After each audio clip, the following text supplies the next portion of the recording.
हाँ जी दोस्तों, वेलकम। स्वागत है ਤੁਹਾਡਾ ਸਟੱਡੀਸ਼ਿਪ YouTube ਚੈਨਲ ਤੇ। ਅੱਜ ਇਸ ਵੀਡੀਓ ਦੇ ਰਾਹੀਂ ਇਲੈਕਟ੍ਰੀਕਲ ਇੰਜੀਨੀਅਰਿੰਗ ਦੇ ਨਾਲ ਸੰਬੰਧਿਤ 50 ਮਹੱਤਵਪੂਰਨ ਪ੍ਰਸ਼ਨ ਉੱਤਰ ਤੁਹਾਡੇ ਨਾਲ ਡਿਸਕਸ ਕਰਾਂਗੇ।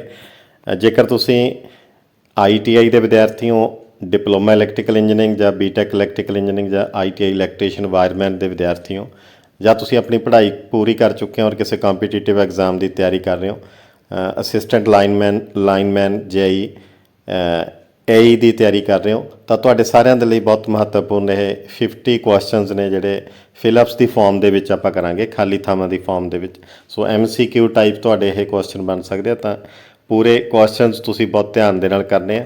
ਸੋ ਬਿਨਾਂ ਕਿਸੇ ਦੇਰੀ ਤੋਂ ਤੁਹਾਨੂੰ ਸ਼ੁਰੂ ਕਰਨ ਲੱਗੇ ਹਾਂ। ਸਟੇ ਕਨੈਕਟਡ, ਸਟੇ ਅਪਡੇਟਡ, ਜੁੜੇ ਰਹੋ ਇਸ ਚੈਨਲ ਦੇ ਨਾਲ ਔਰ ਅਪਡੇਟ ਰਹੋ। ਪਹਿਲਾ ਕੁਐਸਚਨ ਅੱਜ ਦਾ ਹੈ, dash is one of the essential attitude for any job to avoid accidents. ਕਿ ਇਹ ਜਿਹੜਾ ਹੈ ਬਹੁਤ ਲਾਜ਼ਮੀ ਐਟੀਟਿਊਡ ਸਾਡਾ ਹੋਣਾ ਚਾਹੀਦਾ ਹੈ ਕਿਸੇ ਵੀ ਜੌਬ ਦੇ ਵਿੱਚ ਐਕਸੀਡੈਂਟਸ ਨੂੰ ਅਵੋਇਡ ਕਰਨ ਦੇ ਲਈ। ਇਹਦਾ ਸਹੀ ਆਨਸਰ, ਕਰੈਕਟ ਆਨਸਰ ਹੈ ਸੇਫਟੀ, ਸੁਰੱਖਿਆ। ਕਿ ਸੁਰੱਖਿਆ ਸਭ ਤੋਂ ਪਹਿਲਾਂ ਸਾਨੂੰ ਸਾਡੇ ਐਟੀਟਿਊਡ ਦੇ ਵਿੱਚ ਇਨਵੋਲਵ ਕਰਨੀ ਚਾਹੀਦੀ ਹੈ ਤਾਂ ਕਿ ਕੋਈ ਵੀ ਐਕਸੀਡੈਂਟ ਨਾ ਹੋਵੇ, ਐਕਸੀਡੈਂਟਸ ਨੂੰ ਅਸੀਂ ਅਵੋਇਡ ਕਰ ਸਕੀਏ ਕਿਸੇ ਵੀ ਜੌਬ ਦੇ ਵਿੱਚ। ਸੋ ਸੇਫਟੀ ਇਹਦਾ ਹੈ ਕਰੈਕਟ ਆਨਸਰ। ਤੁਹਾਨੂੰ ਦੱਸ ਦਈਏ ਕਿ YouTube ਦਾ ਫੀਚਰ ਹੈ ਕਿ ਸਕਰੀਨ ਨੂੰ ਤੁਸੀਂ ਜ਼ੂਮ ਆਊਟ, ਜ਼ੂਮ ਇਨ ਕਰ ਸਕਦੇ ਹੋ ਕੋਈ ਵੀ ਵੀਡੀਓ ਦੇ ਵਿੱਚ। ਸੋ ਵੀਡੀਓ ਨੂੰ ਚੱਲਦੇ ਤੁਸੀਂ ਜ਼ੂਮ ਇਨ ਕਰਕੇ, ਜ਼ੂਮ ਆਊਟ ਕਰਕੇ ਨੇੜਿਓਂ ਦੇਖ ਸਕਦੇ ਹੋ ਜੇ ਤੁਹਾਨੂੰ ਪੜ੍ਹਨ ਦੇ ਵਿੱਚ ਕੋਈ ਦਿੱਕਤ ਆ ਰਹੀ ਹੈ। ਸੈਕੰਡ ਕੁਐਸਚਨ ਹੈ, while working on live lines don't forget to use dash on hands. ਜਦੋਂ ਨੰਗੀਆਂ ਤਾਰਾਂ ਦੇ ਉੱਪਰ, ਨੰਗੀਆਂ ਪਾਵਰ ਲਾਈਨਸ ਦੇ ਉੱਪਰ ਤੁਸੀਂ ਕੰਮ ਕਰਦੇ ਹੋ ਤਾਂ don't forget to use dash on hands. ਕੀ ਪਹਿਨਣਾ ਨਾ ਭੁੱਲੋ ਆਪਣੇ ਹੱਥਾਂ ਦੇ ਉੱਪਰ। ਤਾਂ ਇਹਦਾ ਆਨਸਰ ਹੈ ਰਬੜ ਗਲਵਸ, ਰਬੜ ਦੇ ਦਸਤਾਨੇ। ਥਰਡ ਕੁਐਸਚਨ ਹੈ, electrons in motion is called dash. Electrons ਜਿਹੜੇ ਮੋਸ਼ਨ ਦੇ ਵਿੱਚ ਨੇ, ਫਲੋ ਆਫ ਇਲੈਕਟ੍ਰੋਨਸ ਹੈ, ਔਰ ਇਲੈਕਟ੍ਰੋਨਸ ਦੇ ਵਹਾਅ ਨੂੰ ਕੀ ਬੋਲਿਆ ਜਾਂਦਾ? ਇਲੈਕਟ੍ਰਿਕ ਕਰੰਟ, ਬਿਜਲਈ ਧਾਰਾ। ਚੌਥਾ ਕੁਐਸਚਨ ਹੈ, the dash direction of DC current is from positive to negative terminal outside the source. So outside the source ਤੋਂ ਬਾਹਰ DC ਕਰੰਟ ਦਾ ਜਿਹੜਾ ਫਲੋ ਹੈ, ਕਨਵੈਨਸ਼ਨਲ ਡਾਇਰੈਕਸ਼ਨ ਹੈ ਜਿਹੜੀ ਉਹਦੀ positive terminal to negative consider ਕੀਤੀ ਜਾਂਦੀ ਹੈ। ਸੋ ਇੱਥੇ ਫਿਲਅਪ ਦੇ ਵਿੱਚ ਆ ਜਾਏਗਾ ਖਾਲੀ ਥਾਂ ਦੇ ਵਿੱਚ ਕਨਵੈਨਸ਼ਨਲ। ਸੋ ਹਰੇਕ ਕੁਐਸਚਨ ਦੇ ਨਾਲ ਬ੍ਰੈਕਟ ਦੇ ਵਿੱਚ ਜਿਹੜਾ ਤੁਹਾਨੂੰ ਵਰਡ ਨਜ਼ਰ ਆ ਰਿਹਾ, ਜਿਹੜਾ ਸ਼ਬਦ ਬ੍ਰੈਕਟ ਦੇ ਵਿੱਚ ਲਿਖਿਆ, ਉਹ ਇਹਦਾ ਸਹੀ ਕਰੈਕਟ ਆਨਸਰ ਹੈ। ਸੋ ਹਰੇਕ ਕੁਐਸਚਨ ਦੇ ਨਾਲ ਬ੍ਰੈਕਟ ਦੇ ਵਿੱਚ ਸਹੀ ਆਪਸ਼ਨ ਦਿੱਤੀ ਹੋਈ ਹੈ, ਸਕਰੀਨਸ਼ਾਟ ਤੁਸੀਂ ਲੈ ਸਕਦੇ ਹੋ। ਫਿਫਥ ਕੁਐਸਚਨ ਹੈ, the resistivity of a conductor depends upon. ਕਿ ਰਜਿਸਟਿਵਿਟੀ ਹੈ ਜਿਹੜੀ ਕਿਸੇ ਵੀ ਕੰਡਕਟਰ ਦੀ, ਉਹ ਕਿਹੜੇ ਫੈਕਟਰ ਦੇ ਉੱਪਰ ਡਿਪੈਂਡ ਕਰਦੀ ਹੈ, ਨਿਰਭਰ ਕਰਦੀ ਹੈ। ਸੋ ਇਹਦਾ ਆਨਸਰ ਕੋਈ ਵੀ ਹੋ ਸਕਦਾ। ਤੁਹਾਨੂੰ MCQ ਦੇ ਵਿੱਚ ਤਿੰਨੋਂ ਆਪਸ਼ਨ ਵੀ ਦਿੱਤੀਆਂ ਹੋ ਸਕਦੀਆਂ। R ਇੱਥੇ ਹੈ ਰਜਿਸਟੈਂਸ, ਏਰੀਆ ਹੈ ਕ੍ਰਾਸ ਸੈਕਸ਼ਨਲ ਏਰੀਆ ਜਿਸ ਨੂੰ ਆਪਾਂ A ਨਾਲ ਨੋਟ ਕਰਦੇ ਹਾਂ, ਲੈਂਥ L ਨਾਲ ਡਿਨੋਟ ਕੀਤੀ ਜਾਂਦੀ ਹੈ। ਹੋ ਸਕਦਾ ਤੁਹਾਨੂੰ ਕੋਈ ਇੱਕ ਆਪਸ਼ਨ ਦਿੱਤੀ ਹੋਵੇ, ਬਾਕੀ ਇਨਕਰੈਕਟ ਆਪਸ਼ਨਸ ਹੋਣ, ਜਾਂ ਤੁਹਾਨੂੰ ਤਿੰਨੋਂ ਆਪਸ਼ਨਸ ਦਿੱਤੀਆਂ ਹੋਣ ਅਤੇ ਫੋਰਥ ਆਪਸ਼ਨ ਹੈ ਜਿਹੜੀ D ਆਪਸ਼ਨ ਤੁਹਾਨੂੰ ਦਿੱਤੀ ਹੋਵੇ, ਆਲ ਆਫ ਦਾ ਅਬਵ। ਸੋ ਉਹਦੇ ਅਕੋਰਡਿੰਗਲੀ ਤੁਸੀਂ ਅਟੈਂਪਟ ਕਰਨਾ ਹੈ। ਸੋ ਤਿੰਨੋਂ ਫੈਕਟਰ ਦੇ ਉੱਪਰ ਡਿਪੈਂਡ ਕਰਦੀ ਹੈ ਰਜਿਸਟਿਵਿਟੀ, ਰਜਿਸਟੈਂਸ ਦੇ ਉੱਪਰ, area of cross section, length L। ਕਿਉਂਕਿ ਰਜਿਸਟਿਵਿਟੀ ਦਾ ਜਿਹੜਾ ਫਾਰਮੂਲਾ ਹੁੰਦਾ RL/A, directly proportional to length and inversely proportional to cross sectional area. So ਇਹ ਫੈਕਟਰ ਨੇ ਜਿਨ੍ਹਾਂ ਦੇ ਉੱਪਰ ਰਜਿਸਟਿਵਿਟੀ ਡਿਪੈਂਡ ਕਰਦੀ ਹੈ ਕਿਸੇ ਵੀ ਕੰਡਕਟਰ ਦੀ। ਸਿਕਸਥ ਕੁਐਸਚਨ ਅੱਜ ਦਾ ਹੈ, total resistance equals to the dash of the individual resistances in a series circuit. ਕਿ ਇੱਕ ਸੀਰੀਜ਼ ਸਰਕਟ ਦੇ ਵਿੱਚ ਟੋਟਲ ਰਜਿਸਟੈਂਸ ਜਿਹੜਾ ਹੁੰਦਾ ਹੈ ਉਹ ਇੰਡੀਵਿਜੂਅਲ ਰਜਿਸਟੈਂਸਸ ਦੇ ਸਮ ਦੇ ਇਕੁਅਲ ਹੁੰਦਾ ਹੈ। ਸਾਰੇ ਰਜਿਸਟੈਂਸਸ ਨੂੰ ਐਡ ਕਰੀਏ, ਐਡੀਸ਼ਨ ਕਰੀਏ ਉਹਨਾਂ ਦੀ ਵੈਲਿਊਜ਼ ਦੀ, ਤਾਂ ਉਹ ਇਕੁਅਲ ਹੋ ਜਾਂਦਾ ਟੋਟਲ ਰਜਿਸਟੈਂਸ ਉਸ ਸਰਕਟ ਦਾ। ਸੋ ਸੀਰੀਜ਼ ਦੇ ਵਿੱਚ ਟੋਟਲ ਰਜਿਸਟੈਂਸਸ ਨੂੰ ਇੰਡੀਵਿਜੂਅਲ ਵੈਲਿਊਜ਼ ਨੂੰ ਸਮ ਕਰਨ ਦੇ ਨਾਲ, ਐਡੀਸ਼ਨ ਕਰਨ ਦੇ ਨਾਲ ਉਹਦਾ ਟੋਟਲ ਰਜਿਸਟੈਂਸ ਆ ਜਾਂਦਾ। ਪੈਰਲਲ ਦੇ ਵਿੱਚ ਰੈਸੀਪ੍ਰੋਕਲ ਦਾ ਸਮ ਕਰਨ ਦੇ ਨਾਲ ਟੋਟਲ ਰਜਿਸਟੈਂਸ ਕੈਲਕੂਲੇਟ ਤੁਸੀਂ ਕਰ ਸਕਦੇ ਹੋ। ਸੋ ਸੈਵਨਥ ਕੁਐਸਚਨ ਹੈ, in a series circuit the lowest resistance in the circuit drop dash voltage. ਕਿ ਸੀਰੀਜ਼ ਸਰਕਟ ਦੇ ਵਿੱਚ ਜਿਹੜੇ ਸਭ ਤੋਂ ਘੱਟ ਵੈਲਿਊ ਦਾ ਰਜਿਸਟੈਂਸ ਹੈ, lowest resistance in the circuit drop dash voltage. ਕਿ ਮਿਨੀਮਮ ਵੋਲਟੇਜ ਵੀ ਆ ਸਕਦਾ, ਇੱਥੇ ਲੈਸ ਵਰਡ ਵੀ ਆ ਸਕਦਾ ਕਿ ਲੈਸ ਵੋਲਟੇਜ ਹੈ ਜਿਹੜੇ ਉਹ ਡਰੋਪ ਕਰਦਾ, ਕਿਉਂਕਿ ਜਿੰਨੀ ਰਜਿਸਟੈਂਸ ਦੀ ਵੈਲਿਊ ਸੀਰੀਜ਼ ਸਰਕਟ ਦੇ ਵਿੱਚ ਘੱਟ ਹੋਊਗੀ ਉਨਾ ਡਰੋਪ ਉਹਦੇ ਅਕ੍ਰਾਸ ਘੱਟ ਹੋਊਗਾ। ਸੋ ਰਜਿਸਟੈਂਸ ਦੀ ਵੈਲਿਊ 'ਤੇ ਡਿਪੈਂਡ ਕਰਦਾ voltage drop, because voltage drop ਦਾ ਫਾਰਮੂਲਾ ਹੈ V=IR। ਸੋ 8th ਕੁਐਸਚਨ ਹੈ, the voltage across a resistance is referred to as dash. ਕਿਸੇ ਵੀ ਰਜਿਸਟੈਂਸ ਦੇ ਅਕ੍ਰਾਸ, ਰਜਿਸਟੈਂਸ ਦੇ ਆਰ ਪਾਰ ਜਿਹੜੀ ਵੋਲਟੇਜ ਡਰੋਪ ਹੈ ਜਾਂ ਵੋਲਟੇਜ ਆਉਂਦੀ ਹੈ ਉਹਨੂੰ ਆਪਾਂ ਕਿਹੜੀ ਟਰਮ ਦੇ ਨਾਲ ਨੋਟ ਕਰਦੇ ਹਾਂ? ਪੋਟੈਂਸ਼ੀਅਲ ਡਿਫਰੈਂਸ ਜਾਂ ਵੋਲਟੇਜ ਡ੍ਰੌਪ, ਪੋਟੈਂਸ਼ੀਅਲ ਡਿਫਰੈਂਸ ਔਰ ਵੋਲਟੇਜ ਡ੍ਰੌਪ ਦੇ ਨਾਲ। 9th ਕੁਐਸਚਨ ਹੈ only dash type of wattmeter is suitable to measure DC power. ਕਿਹੜੀ ਟਾਈਪ ਦਾ ਵਾਟਮੀਟਰ ਹੈ ਜਿਹੜਾ ਡੀਸੀ ਪਾਵਰ ਮੇਜਰਮੈਂਟ ਲਈ ਸੂਟੇਬਲ ਹੈ, ਸਭ ਤੋਂ ਵੱਧ ਯੋਗ ਹੈ? ਸੋ ਇਹਦੇ 'ਚ ਆ ਜਾਏਗਾ ਡਾਇਨਮੋਮੀਟਰ ਟਾਈਪ। ਡਾਇਨਮੋਮੀਟਰ ਟਾਈਪਸ ਆਫ ਜਿਹੜੇ ਮੀਟਰਸ ਨੇ ਉਹ ਤੁਸੀਂ ਸਟੱਡੀ ਕਰ ਸਕਦੇ ਹੋ। ਉਹਦੇ ਲਈ ਟਾਈਪਸ ਆਫ ਮੀਟਰਸ ਦੇ ਵਿੱਚ ਅਲੱਗ-ਅਲੱਗ ਮੀਟਰਸ ਨੇ, ਉਹ ਸਟੱਡੀ ਕਰਕੇ ਤੁਹਾਨੂੰ ਪਤਾ ਚੱਲ ਜਾਏਗਾ ਕਿਹੜੇ ਮੀਟਰ ਹੈ ਜਿਹੜੇ ਕਿਹੜੇ ਕੁਆਂਟਿਟੀ ਨੂੰ ਮੈਜ਼ਰ ਕਰਨ ਲਈ ਯੂਜ਼ ਹੁੰਦੇ ਆ। 10ਵਾਂ ਕੁਐਸਚਨ ਹੈ very small amount of current is measured with, ਕਿ ਬਹੁਤ ਘੱਟ ਮਾਤਰਾ ਜਿਹੜੀ ਬਹੁਤ ਛੋਟੀ ਮਾਤਰਾ ਹੈ ਕਰੰਟ ਦੀ ਉਹ ਕਿਹੜੇ ਮੀਟਰ ਨਾਲ ਮਾਪੀ ਜਾਂਦੀ ਹੈ? ਗਲਵੈਨੋਮੀਟਰ। 11th ਹੈ working principle of transformer is dash, ਕਿ ਟਰਾਂਸਫਾਰਮਰ ਦਾ ਵਰਕਿੰਗ ਪ੍ਰਿੰਸੀਪਲ ਕੀ ਹੁੰਦਾ ਹੈ? Mutual induction, Faraday's law of mutual induction. So mutual induction ਵੀ ਆ ਸਕਦਾ ਇੱਥੇ, ਮਿਊਚੁਅਲ ਇੰਡਕਸ਼ਨ। 12th ਹੈ there is dash moving part in transformer, ਕਿ ਟਰਾਂਸਫਾਰਮਰ ਦੇ ਵਿੱਚ ਕਿੰਨੇ ਮੂਵਿੰਗ ਪਾਰਟ ਹੁੰਦੇ ਆ? ਤੁਹਾਨੂੰ ਆਪਸ਼ਨ ਹੋ ਸਕਦੀ ਹੈ 1 2 3, ਨੋ ਵੀ ਹੋ ਸਕਦਾ ਹੈ, ਤਾਂ ਇੱਥੇ ਨੋ ਆਪਸ਼ਨ ਆਏਗੀ ਬਿਕੋਜ਼ ਟਰਾਂਸਫਾਰਮਰ ਦੇ ਵਿੱਚ ਕੋਈ ਵੀ ਮੂਵਿੰਗ ਪਾਰਟ ਹੈ ਜਿਹੜਾ ਘੁੰਮਣ ਵਾਲਾ ਪਾਰਟ ਹੈ, ਕੋਈ ਹਿੱਸਾ ਇਹੋ ਜਿਹਾ ਨਹੀਂ ਹੁੰਦਾ ਇਹਦੇ ਵਿੱਚ। ਇਹ ਸਟੈਟਿਕ ਡਿਵਾਈਸ ਹੈ, ਸਟੈਟਿਕ ਜਿਹੜਾ ਹੈਗਾ ਟਰਾਂਸਫਾਰਮਰ ਹੈ। ਸੋ ਇਹਨੂੰ ਆਪਾਂ ਲਿਖਾਂਗੇ no moving part in transformer, because moving part ਕੋਈ ਨਹੀਂ ਹੁੰਦਾ ਟਰਾਂਸਫਾਰਮਰ ਦੇ ਵਿੱਚ। ਬਾਕੀ ਜਿਹੜੀਆਂ ਇਲੈਕਟ੍ਰੀਕਲ ਮਸ਼ੀਨਸ ਨੇ, ਮੋਟਰਸ, ਜਨਰੇਟਰਸ, ਉਹਨਾਂ ਦੇ ਵਿੱਚ ਮੂਵਿੰਗ ਪਾਰਟ ਹੁੰਦੇ ਆ, ਇਸ ਕਰਕੇ ਉਹਦੇ ਵਿੱਚ ਬਾਕੀ ਮੋਟਰਸ ਦੇ ਵਿੱਚ ਵੀਅਰ ਐਂਡ ਟੀਅਰ ਲਾਸਿਸ ਹੋ ਜਾਂਦੇ ਆ, ਫ੍ਰਿਕਸ਼ਨਲ ਲਾਸਿਸ ਹੋ ਜਾਂਦੇ ਆ। ਸੋ ਟਰਾਂਸਫਾਰਮਰ ਦੇ ਵਿੱਚ ਇਹੋ ਜਿਹਾ ਕੋਈ ਲਾਸਿਸ ਨਹੀਂ ਹੁੰਦੇ ਮੂਵਿੰਗ ਪਾਰਟ ਹੋਣ ਕਰਕੇ, ਨਾ ਹੋਣ ਕਰਕੇ। ਸੋ ਟਰਾਂਸਫਾਰਮਰ ਦੀ ਐਫੀਸ਼ੀਐਂਸੀ ਹੈ ਜਿਹੜੀ ਉਹ ਬਾਕੀ ਮਸ਼ੀਨਸ ਦੇ ਕੰਪੈਰੇਟਿਵਲੀ ਜ਼ਿਆਦਾ ਹੁੰਦੀ ਹੈ।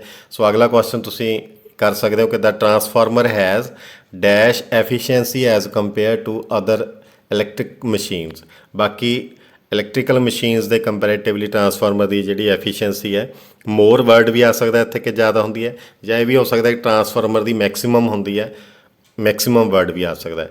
ਅਪਰੋਕਸੀਮੇਟਲੀ ਟਰਾਂਸਫਾਰਮਰ ਦੀ ਜਿਹੜੀ ਐਫੀਸ਼ੀਐਂਸੀ ਆ ਉਹ ਨੀਅਰ ਅਬਾਊਟ 97% ਹੁੰਦੀ ਹੈ। ਸੋ ਬਾਕੀ ਜਿਹੜੀਆਂ ਮਸ਼ੀਨਸ ਨੇ ਉਹਨਾਂ ਦੇ ਕੰਪੈਰੇਟਿਵਲੀ ਜ਼ਿਆਦਾ, ਬਿਕੋਜ਼ ਇਹਦੇ 'ਚ ਮੂਵਿੰਗ ਪਾਰਟ ਕੋਈ ਨਹੀਂ ਹੈ। 14ਵਾਂ ਕੁਐਸਚਨ ਹੈ the invisible lines of force in a magnetic field is called.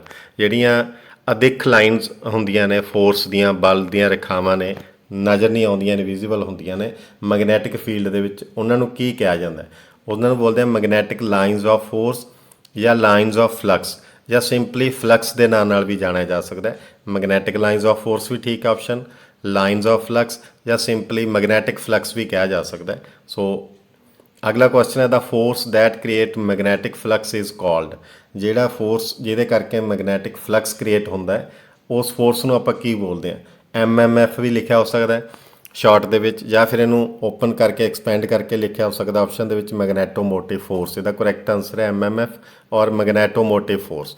ਜਿਵੇਂ ਇਲੈਕਟ੍ਰਿਕ ਸਰਕਟ ਦੇ ਵਿੱਚ EMF ਹੁੰਦੀ ਹੈ, ਸਿਮਿਲਰ ਟਰਮ ਹੈ ਜਿਹੜੀ ਮੈਗਨੈਟਿਕ ਸਰਕਟ ਦੇ ਵਿੱਚ MMF ਹੁੰਦੀ ਹੈ, ਮੈਗਨੈਟੋਮੋਟਿਵ ਫੋਰਸ।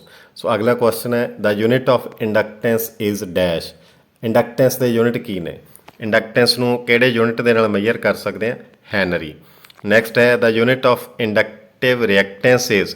ਇੰਡਕਟਿਵ ਰਿਐਕਟੈਂਸ ਦੇ ਯੂਨਿਟ ਕੀ ਹੋਣਗੇ? ਇਹਦੇ ਯੂਨਿਟ ਹੋਣਗੇ ਓਮ, ਬਿਕੋਜ਼ ਰਿਐਕਟੈਂਸ ਹੈ ਜਿਹੜੀ ਆਪੋਜੀਸ਼ਨ ਹੁੰਦੀ ਹੈ, ਔਰ ਇੰਡਕਟੈਂਸ ਹੈ ਜਿਹੜੀ ਉਹ ਕਿਸੇ ਵੀ ਕੋਇਲ ਦੀ ਪ੍ਰੋਪਰਟੀ ਹੈ ਜਿਹਦੇ ਕਰਕੇ ਉਹ ਅਪੋਜ਼ ਕਰਦੀ ਹੈ to the flow of AC current. And inductive reactance ਹੈ ਜਿਹੜੀ ਉਹਦੀ ਵੈਲਿਊ ਹੋ ਜਾਏਗੀ ਕਿੰਨੀ ਆਪੋਜੀਸ਼ਨ ਆ ਉਹਦੀ। ਸੋ ਆਪੋਜੀਸ਼ਨ ਹੈ ਜਿਹੜੀ ਕਰੰਟ ਆਫ ਫਲੋ ਨੂੰ, ਉਹਨੂੰ ਆਪਾਂ ਰੈਜ਼ਿਸਟੈਂਸ ਬੋਲਦੇ ਹਾਂ ਜਾਂ ਇੰਡਕਟਿਵ ਰਿਐਕਟੈਂਸ ਬੋਲ ਦਿੰਦੇ ਹਾਂ, ਉਹਦੀ ਵਿਰੋਧਤਾ। ਇਹਨੂੰ ਆਪਾਂ ਓਮ ਦੇ ਨਾਲ ਮੇਜਰ ਕਰਾਂਗੇ, ਓਮ ਯੂਨਿਟ ਦੇ ਨਾਲ। 18ਵਾਂ ਕੁਐਸਚਨ ਹੈ the opposition of an inductor is to AC is called inductive reactance. So ਆਪਾਂ ਨੂੰ ਉੱਪਰ ਵਾਲੇ ਕੁਐਸਚਨ ਦੇ ਵਿੱਚ ਆਪਾਂ ਡਿਸਕਸ ਕੀਤਾ ਕਿ ਜਿਹੜੀ ਆਪੋਜੀਸ਼ਨ ਹੈ to the flow of AC current, ਉਸ ਕੁਆਲਿਟੀ ਨੂੰ, ਉਸ ਕੋਇਲ ਦੀ ਕੁਆਲਿਟੀ ਨੂੰ ਆਪਾਂ ਕੀ ਬੋਲਦੇ ਹਾਂ? ਇੰਡਕਟਿਵ ਰਿਐਕਟੈਂਸ ਬੋਲਦੇ ਹਾਂ। ਜੇ ਕਪੈਸਿਟਰ ਦੀ ਗੱਲ ਕਰੀਏ ਤਾਂ ਉਹਦੇ 'ਚ ਕਪੈਸਿਟਿਵ ਰਿਐਕਟੈਂਸ ਆ ਜਾਏਗੀ, ਉਹ ਵੀ ਓਮਸ ਦੇ ਨਾਲ ਹੀ ਮੈਜ਼ਰ ਕੀਤੀ ਜਾਂਦੀ ਹੈ। ਜੇ ਕੁਐਸਚਨ ਆ ਜਾਂਦਾ ਕਿ ਯੂਨਿਟ ਆਫ ਕਪੈਸਿਟਿਵ ਰਿਐਕਟੈਂਸ, ਕਪੈਸਿਟਿਵ ਰਿਐਕਟੈਂਸ ਦੇ ਯੂਨਿਟ ਕੀ ਹੋਣਗੇ? Ohms. Opposition to the flow of AC by an capacitor, by a capacitor, ਉੱਥੇ ਆ ਜਾਏਗਾ ਉਸ ਕੁਆਲਿਟੀ ਨੂੰ ਬੋਲਦੇ ਆ ਕਪੈਸਿਟਿਵ ਰਿਐਕਟੈਂਸ। ਸੋ ਨੈਕਸਟ ਕੁਐਸਚਨ ਹੈ the symbol used for inductive reactance. Inductive reactance ਨੂੰ ਕਿਹੜੇ ਚਿੰਨ੍ਹ ਨਾਲ ਡਿਨੋਟ ਕਰਦੇ ਆ? ਇਲੈਕਟ੍ਰੀਕਲ ਇੰਜੀਨੀਅਰਿੰਗ ਦੇ ਵਿੱਚ ਇੰਡਕਟਿਵ ਰਿਐਕਟੈਂਸ ਨੂੰ XL ਨਾਲ ਨੋਟ ਕੀਤਾ ਜਾਂਦਾ। ਸੋ ਇੱਥੇ ਫਿਲਅਪਸ ਦੇ ਵਿੱਚ ਆ ਜਾਏਗਾ XL। X means reactance, L means inductive, XL. And the formula to calculate the reactance of an inductor is XL is equals to dash। ਕਿਹੜੇ ਫਾਰਮੂਲੇ ਦੇ ਨਾਲ, ਕਿਹੜੇ ਸੂਤਰ ਦੇ ਨਾਲ ਰਿਐਕਟੈਂਸ ਹੈ ਜਿਹੜੀ ਕੈਲਕੂਲੇਟ ਕਰ ਸਕਦੇ ਹਾਂ ਕਿਸੇ ਇੰਡਕਟਰ ਦੀ। ਸੋ XL ਦਾ ਫਾਰਮੂਲਾ ਹੈ 2πfL, 2πfL, 2 ਐਂਡ ਪਾਈ ਕੌਂਸਟੈਂਟ ਹੈ, L ਵੀ ਇੰਡਕਟਰ ਦੀ ਕੌਂਸਟੈਂਟ ਰਹੇਗੀ ਜਿੰਨੀ ਵੈਲਿਊ ਆ ਉਹਦੀ ਇੱਕ ਕੰਡਕਟਰ ਦੀ। ਸੋ F ਹੈ ਜਿਹੜੀ ਸਪਲਾਈ ਸਟੈਂਡਰਡ ਫਰੀਕੁਐਂਸੀ ਹੈ, ਜਿਹੜੀ ਫਰੀਕੁਐਂਸੀ ਦੇ ਉੱਪਰ ਡਿਪੈਂਡ ਕਰਦਾ ਹੈ, ਫਰੀਕੁਐਂਸੀ ਦੇ ਡਾਇਰੈਕਟਲੀ ਪ੍ਰੋਪੋਰਸ਼ਨਲ ਟੂ ਹੁੰਦੀ ਹੈ। ਆਪਾਂ ਕਹਿ ਸਕਦੇ ਹਾਂ ਇੰਡਕਟਿਵ ਰਿਐਕਟੈਂਸ ਹੈ ਜਿਹੜੀ। ਸੋ ਇੰਡਕਟਿਵ ਰਿਐਕਟੈਂਸ ਕਿਹੜੇ ਕਿਹੜੇ ਪੈਰਾਮੀਟਰ 'ਤੇ ਡਿਪੈਂਡ ਕਰਦੀ ਹੈ? Frequency and inductance of the conductor, inductance of the coil. So ਇਹ ਦੋ ਫੈਕਟਰ ਹੈ। 2πfL ਇਹਦਾ ਫਾਰਮੂਲਾ ਹੈ। ਨੈਕਸਟ ਕੁਐਸਚਨ ਹੈ the power of a purely resistive circuit P। Purely resistive circuit ਹੋ ਸਕਦਾ ਹੈ, ਪਿਓਰਲੀ ਇੰਡਕਟਿਵ ਸਰਕਟ ਹੋ ਸਕਦਾ ਹੈ, ਕੋਈ ਪਿਓਰਲੀ ਕਪੈਸਿਟਿਵ ਸਰਕਟ ਹੋ ਸਕਦਾ ਹੈ, ਜਾਂ ਮਿਕਸਚਰ ਵੀ ਹੋ ਸਕਦਾ ਹੈ। ਇਹ ਤੁਸੀਂ load and load the types ਜਿਹੜੀਆਂ ਹੈਗੀਆਂ ਨੇ ਬਾਈ ਨੇਚਰ, ਇੰਡਕਟਿਵ, ਕਪੈਸਿਟਿਵ, ਰਜਿਸਟਿਵ, ਇਹ ਟੌਪਿਕ ਸਟੱਡੀ ਕਰ ਸਕਦੇ ਹੋ। The power of a purely resistive circuit P is equal to, ਕਿਹੜੇ ਫਾਰਮੂਲੇ ਦੇ ਨਾਲ, ਕਿਹੜੇ ਸੂਤਰ ਦੇ ਨਾਲ ਆਪਾਂ ਪਾਵਰ ਹੈ ਜਿਹੜੀ ਰਜਿਸਟਿਵ ਸਰਕਟ ਦੀ ਕੈਲਕੂਲੇਟ ਕਰਦੇ ਹਾਂ? VI ਔਰ I²R ਦੋਨੋਂ ਫਾਰਮੂਲੇ ਦੋਨੋਂ ਕਰੈਕਟ ਹੈ। VI ਆਪਸ਼ਨ ਵੀ ਹੋ ਸਕਦਾ, I²R ਵੀ ਹੋ ਸਕਦਾ। V means potential difference, I means current ਜਿੰਨਾ ਫਲੋ ਹੋ ਰਿਹਾ ਸਰਕਟ ਦੇ ਵਿੱਚੋਂ। I²R, I ਮੀਨਸ ਕਰੰਟ ਜਿੰਨਾ ਫਲੋ ਹੋ ਰਿਹਾ ਉਹਦਾ ਸਕੇਅਰ, ਐਂਡ ਇਨਟੂ R ਦੋਨਾਂ ਦਾ ਪ੍ਰੋਡਕਟ। R ਮੀਨਸ ਰਜਿਸਟੈਂਸ ਕਿੰਨਾ ਸਰਕਟ ਦਾ। ਇਹ ਪਾਵਰ ਦਾ ਫਾਰਮੂਲਾ ਹੈ ਪਿਓਰਲੀ ਰਜਿਸਟਿਵ ਸਰਕਟ ਦੇ ਲਈ। ਅਗਲਾ ਕੁਐਸਚਨ 22ਵਾਂ ਹੈ the voltage dash the current in N inductive circuit. Inductive circuit ਦੇ ਵਿੱਚ ਵੋਲਟੇਜ ਹੈ ਜਿਹੜੀ ਕਰੰਟ ਨੂੰ ਲੀਡ ਕਰਦੀ ਹੈ, ਲੈਗ ਕਰਦੀ ਹੈ, ਜਾਂ ਇਨ ਫੇਜ਼ ਹੁੰਦੀ ਹੈ। ਫੇਜ਼ ਰਿਲੇਸ਼ਨਸ਼ਿਪ ਵਾਲਾ ਟੌਪਿਕ ਤੁਸੀਂ ਸਟੱਡੀ ਕਰ ਸਕਦੇ ਹੋ ਡਿਟੇਲ ਦੇ ਲਈ। ਵੋਲਟੇਜ ਕਰੰਟ ਰਿਲੇਸ਼ਨਸ਼ਿਪ ਇਨ ਇੰਡਕਟਿਵ ਸਰਕਟ, ਕਪੈਸਿਟਿਵ ਸਰਕਟ, ਰਜਿਸਟਿਵ ਸਰਕਟ, ਜਾਂ mixture of 3 or 2 of any loads. So the voltage dash the current in an inductive circuit leads ਇੱਥੇ ਆਏਗਾ, ਲੀਡ ਕਰਦੀ ਹੈ। ਵੋਲਟੇਜ ਇੰਡਕਟਿਵ ਸਰਕਟ ਦੇ ਵਿੱਚ ਲੀਡ ਕਰਦੀ ਹੈ। ਜਾਂ ਉਲਟਾ ਕੁਐਸਚਨ ਬਣ ਸਕਦਾ ਕਿ ਕਰੰਟ ਹੈ ਜਿਹੜਾ, ਇੱਥੇ ਕਰੰਟ ਦਿੱਤਾ ਹੋ ਸਕਦਾ, ਅੱਗੇ ਇੱਥੇ ਵੋਲਟੇਜ ਦਿੱਤੀ ਹੋ ਸਕਦੀ ਹੈ ਕਿ ਇੰਡਕਟਿਵ ਸਰਕਟ ਦੇ ਵਿੱਚ ਕਰੰਟ ਹੈ ਜਿਹੜਾ ਉਹ ਲੈਗ ਕਰਦਾ ਵੋਲਟੇਜ ਨੂੰ, ਐਂਡ ਵੋਲਟੇਜ ਲੀਡ ਕਰਦੀ ਹੈ ਕਰੰਟ ਨੂੰ। ਅਗਲਾ ਕੁਐਸਚਨ ਹੈ the impedance is a combination of dash and dash. Impedance ਕਿਸੇ ਸਰਕਟ ਦੇ ਵਿੱਚ ਕਿੰਨਾ ਕਿੰਨਾ ਦਾ ਕੰਬੀਨੇਸ਼ਨ ਹੁੰਦਾ ਹੈ? Resistance and reactance. So resistance ਤੇ ਰਿਐਕਟੈਂਸ ਦੇ ਕੰਬੀਨੇਸ਼ਨ ਨੂੰ ਬੋਲਦੇ ਆ ਇੰਪੀਡੈਂਸ ਕਿਸੇ ਸਰਕਟ ਦੇ ਵਿੱਚ। ਇੰਪੀਡੈਂਸ ਨੂੰ ਡਿਨੋਟ ਕਿਵੇਂ ਕਰਦੇ ਆ? ਜੇ ਕੁਐਸਚਨ ਆ ਜਾਂਦਾ Z ਦੇ ਨਾਲ। ਸੋ ਅਗਲਾ ਕੁਐਸਚਨ ਹੈ the unit of ਕਪੈਸਿਟੈਂਸ is. Unit ਕੀ ਨੇ ਕਪੈਸਿਟੈਂਸ ਦੇ? ਫੈਰਡ। F ਨਾਲ ਵੀ ਡਿਨੋਟ ਕਰਦੇ ਆ। ਫੈਰਡ ਯੂਨਿਟ ਨੇ, ਮਾਈਕਰੋ ਫੈਰਡ ਵੀ ਹੋ ਸਕਦਾ ਹੈ। ਫੈਰਡ ਮੇਨ ਯੂਨਿਟ ਇਹਦੇ ਇਹ ਨੇ। ਅਗਲਾ ਕੁਐਸਚਨ ਹੈ ਦਾ ਫਾਰਮੂਲਾ ਟੂ ਕੈਲਕੂਲੇਟ ਦਾ reactance of an capacitor XC is equals to. ਜੇ ਕਿਸੇ ਕਪੈਸਿਟਰ ਦੀ ਰਿਐਕਟੈਂਸ ਕੈਲਕੂਲੇਟ ਕਰਨੀ ਹੈ ਤਾਂ XC ਦਾ ਫਾਰਮੂਲਾ ਕੀ ਹੋਏਗਾ? XC ਦਾ ਫਾਰਮੂਲਾ ਹੋਏਗਾ 1/2πfC, 1 reciprocal of 2πfC।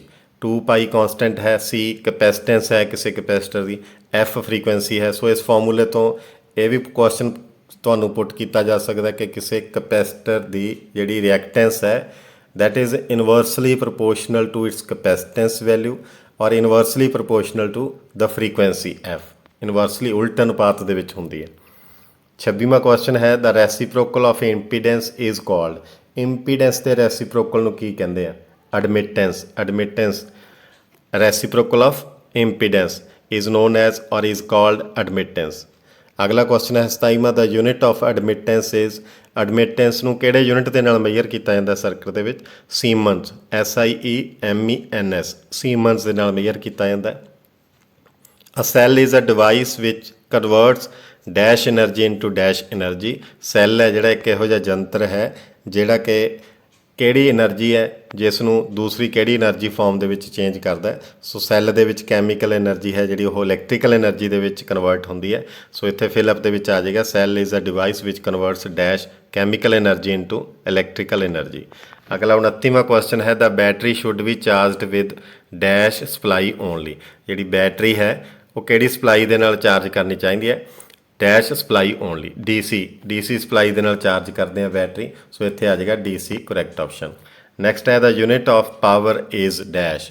Unit of power, power के यूनिट की होंगे वॉट, जाउल पर सैकेंड भी हो सकता है। The unit of power is SI units है दे वॉट। 31st क्वेश्चन 31वां, standard supply frequency in India, बड़ा जनरल क्वेश्चन है, कई बार पूछा जाता है। Standard supply frequency in India is, standard supply frequency कितनी है इंडिया के 'सप्लाई सिस्टम के 50 हर्ट्स, 50 हर्ट्स जी है सप्लाई फ्रीकुएंसी है। 32वां क्वेश्चन है, starting resistance in a DC motor is necessary to dash, कि रजिस्टेंस जोड़ा आप ऐड करते हैं स्टार्टिंग करने वेले, मोटर नूं स्टार्ट करने वेले जोड़ा स्टार्टर दे विच काम दिता जाता है, स्टार्टर दे विच एक रजिस्टेंस ऐड ऑन किया जाता है। सो स्टार्टर का काम भी यही होंदा, सेम वो भी रजिस्टेंस होंदा है। सो जोड़ा रजिस्टेंस है स्टार्टिंग रजिस्टेंस DC मोटर दे विच क्यों कंपलसरी है, क्यों जरूरी है, डैश खाली था अगे भरिया जाएगा, to limit the starting current, starting current नूं लिमिट करने के लिए। अगला है 33वां question, back EMF will be dash than the supply voltage in a DC motor, किसी भी DC मोटर के विच बैक EMF है जी वो सप्लाई वोल्टेज नालों ज़्यादा होएगी या घट होएगी, तो इत्थे बैक EMF है जी वो घट होंदी है DC मोटर के विच सप्लाई वोल्टेज नालों, तो लैस जोड़ा वर्ड है वो आ जाएगा इज़ लैस दैन, और विल बी लैस दैन या इज़ लैस दैन। अगला है 34वां question, when the torque is increase in a DC series motor, जो DC सीरीज़ के मोटर के विच टॉर्क इनक्रीज किया जाता है, टॉर्क नूं वधाया जाता है, तो स्पीड है जी द स्पीड डैश, स्पीड नूं की हो जाता है रिड्यूसस, स्पीड घट जाती है, रिड्यूस हो जाती है, या डिक्रीजस भी वर्ड आ सकता है कि घटती है। ये लिए तुसी DC series motor, DC shunt motor और कंपाउंड मोटर्स या जनरेटर्स उन्होंने जोड़े करैक्टरिस्टिक्स ने वक्खो वक्खरे जोड़े उन्होंने करैक्टरिस्टिक्स के अलग अलग टॉपिक ने वो तुसी स्टडी कर सकते हो। सो टॉर्क इनक्रीज करने नाल DC सीरीज़ मोटर की जी स्पीड है वो रिड्यूस हो जाती है या डिक्रीज हो जाती है। 35वां क्वेश्चन है, अ DC shunt motor is a dash speed motor, DC shunt motor है जी वो किहड़ी स्पीड ते चलती है, कॉन्सटेंट स्पीड ते। So DC shunt motor is a constant speed motor. 36वां क्वेश्चन है, a universal motor dash be operated without load for a long time, कि DC universal motor है जी, यूनीवर्सल मोटर नूं लंबे समय लई बिना लोड तो ऑपरेट नहीं किया जा सकता। सो इत्थे कैन नॉट आ जाएगा word, can not, universal motor can not be operated without load for a long time. 37वां क्वेश्चन है, general domestic food mixture use dash motors, ਜਿਹੜੇ आम तौर पर अपने घरों के फूड मिक्सचर ਜਿਹੜੇ यूज़ करते हैं ਆਪਾਂ ਉਹਨਾਂ ਦੇ ਵਿੱਚ ਕਿਹੜੀ ਮੋਟਰ यूज़ होती है, यूनीवर्सल मोटर। 38वां क्वेश्चन है, the speed of a universal motor dash with increasing load, कि लोड इनक्रीज करते हैं जो यूनीवर्सल मोटर के उपर तो वो स्पीड है जी घट जाती है, डिक्रीजेज, इत्थे वर्ड आ जाएगा decreases, the speed of a universal motor decreases with increasing load. Next question है, Ohm's law is applicable if, Ohm का लॉ है जोड़ा वो कदों लागू होंदा है, की कंडीशन है वो, इफ डैश रिमेन्स अनचेंज्ड या डैश रिमेन्स कॉन्सटेंट या डैश रिमेन्स सेम।